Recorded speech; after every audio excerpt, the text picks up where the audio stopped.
સમાચાર અત્યારે સુરતથી સામે આવી રહ્યા છે। સુરતમાં હોમગાર્ડની હત્યા મામલે મોટા ખુલાસા સામે આવી રહ્યા છે। વધુ સમાચાર મળી રહ્યા છે, જેમાં પલસાણાના સેઢાવ ગામે હોમગાર્ડની હત્યા કરવામાં આવી હતી। કડોદરા જીઆઈડીસી પોલીસે ગણતરીના દિવસોમાં જ આ હત્યાનો ભેદ છે તેને ઉકેલી નાખ્યો છે। બુટલેગરો પાસેથી અંગત અદાવતમાં તેની હત્યા કરાઈ હોય તેવું પણ સામે આવ્યું છે।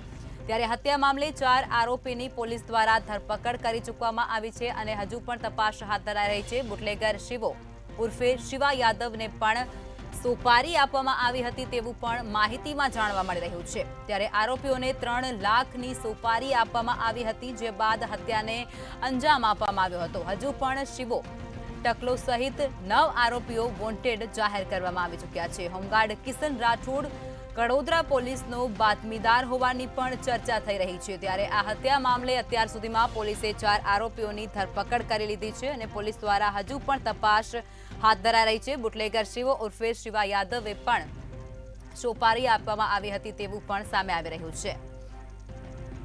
તો આ ઘટના સુરતમાં બની હતી। સુરતના પલસાણાના સેઢાવ ગામે હોમગાર્ડની હત્યા કરાઈ હતી। કડોદરા જીઆઈડીસી પોલીસે ગણતરીના દિવસોમાં જ હત્યાનો ભેદ છે તેને ઉકેલી નાખ્યો છે। પોલીસને મોટી સફળતા મળી છે।